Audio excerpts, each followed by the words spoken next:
my name is Jason, and in this series I'm going to go over the very basics of computer repair and micro soldering.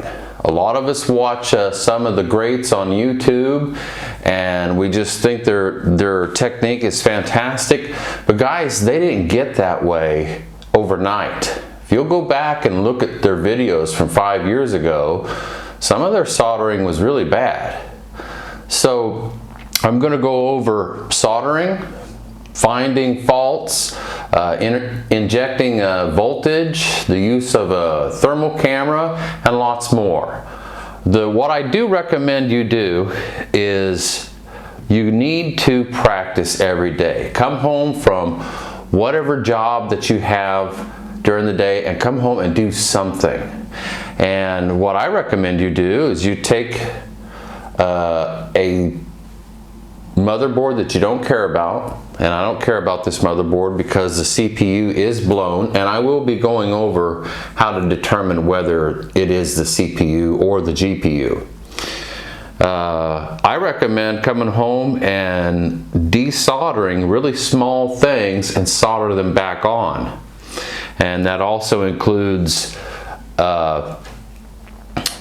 using your copper wick, your desoldering wick, and flux. Okay, one of the things I also recommend is that you go out and get yourself a pair of tweezers like this. The ones that come with your soldering kit usually look something like this. Okay, like that. And they'll do you for a while, but you go out and get stainless steel and they're a lot better. You're also going to need flux. I don't have Amtech flux. I'm not in the United States. I'm not a business. I'm a hobbyist, and need to keep that in mind. So I get inexpensive flux locally, and this is probably the same kind of flux that they use at the factory making computers. And you need isopropyl alcohol. I keep mine just in a regular syringe. Your isopropyl alcohol does need to be 99% plus. You don't want to be putting regular isopropyl alcohol in there because it's usually 94%. Okay, I'm going to move the camera a little bit here so you can see me. And then another thing that you're absolutely going to need is your hair needs to be standing tall. Okay, take a look. I'm a pomade man. I recommend pomade. So what I'm going to do just real fast, and my digital camera is basically just a USB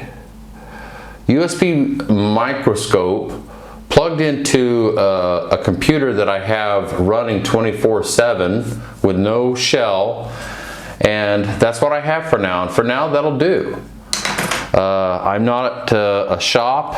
I'm a hobbyist. I am somebody that a school can come to. I work at a school. They could come to me and say, "Hey, Jason, this doesn't work. Can you take a look at it?" And yeah, I can take a look at it. So I'm going to go ahead and hit my record button on my microscope. And what I'm going to do, and what I recommend, is finding something small and desolder it, and then put it back on. This is kind of this board's got quite a bit of flux on it, which I haven't cleaned up, so I'm going to grab a different board. Let's go with this one. Okay, and it doesn't have to be super small. Don't go beyond your limits. So let's find like a decent sized capacitor. Let's see if we can find one in here. Okay.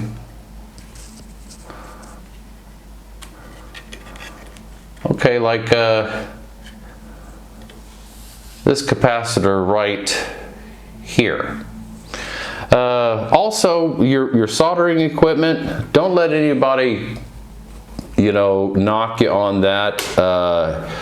I have an inexpensive Samsur for the hot air. It also had a soldering iron on it. The soldering iron was terrible. The heat gun, however, was great.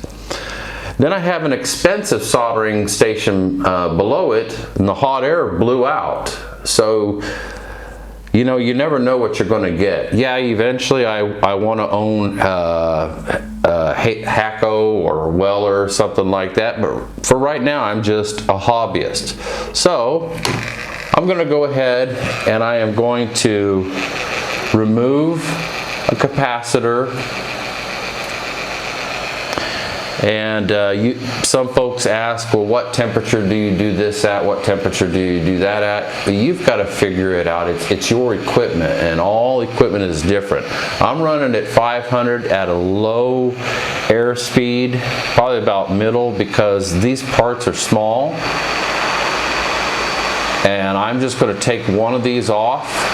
As you can see, I took MOSFETs off right here, and I cleaned them up. And that's because I've used this board before for practicing. So let's get this one off right here.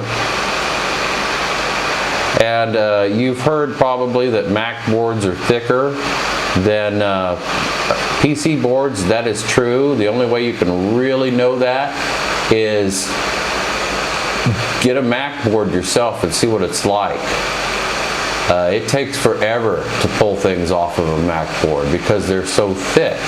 Okay, I've removed it, and I'm just going to set it aside.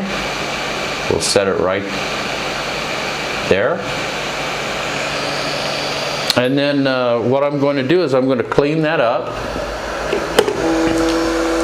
I'm going to add a little bit of this inexpensive non-Amtech flux on it. And you'll notice it is orange. Now the area is hot, okay? And since the area was hot, it instantly liquefied. Hey, you're going to need to get you some copper wire, braided wire for desoldering. Then I'm going to use my soldering iron, which takes a little bit to heat up. I should have turned that on. And don't let anybody get on to you about, oh, this soldering iron is terrible, that soldering iron is terrible. If the soldering iron does the job, it does the job, okay? I paid a little bit more for this soldering iron, probably than what it was worth. I paid about $300 for it, and I paid about $500 for the Samsur station. And right now I'm getting use out of both of them. Let that get heated up. And speaking of temperature, what temperature am I doing this at? I have my soldering iron set for 405 degrees no matter what I'm doing. Heat is your friend. I use this copper wire, and you'll see when I lift it up. See how it's pulled up that solder?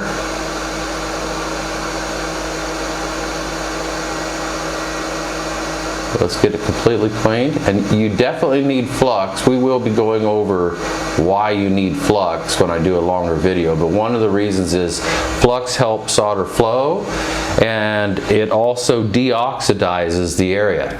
Well, now that I've got that cleaned up, I'm going to add solder right back to it. And as you can see, I'm using solder that is normally used on pipes. As long as you're using leaded solder, this is 6040, you don't have to get that real skinny solder. You can use this because your soldering iron only holds so much. So I'll go ahead and get a little solder on the tip of my iron and put it here and here.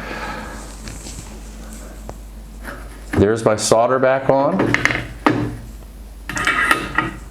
And then I'm going to grab my tweezers and my hot air gun and find my, let's see, which is the one that I took off. Where did it go? Oh, here it is. I'm going to hold this. I'm going to use my hot air gun using the same temperature and speed. And I'm going to put it right back on. Now from this camera you can barely see that. Okay, it's very tiny. You've got to get used to working with such tiny things. That's why you need to practice. These people that we watch, they did not get that good overnight. They didn't just watch a video and then just go do it. I practice every single day. I come home and I do something. Let's get that set in there.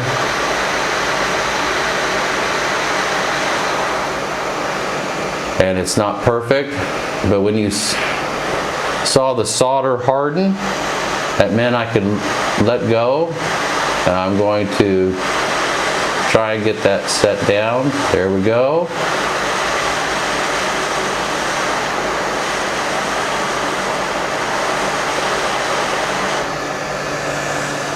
And that's done. Guys, that's my first tip for you. Come home every day and practice doing something. You can find a bad board on Craigslist, grab a computer that doesn't work inexpensively. Fortunately, I've got a school that gives me stuff to work on. But you can find a bad motherboard anywhere, and it doesn't matter what it is. It could be a TV motherboard. That's it for today. I'll see you in the next episode. And remember, Pomade.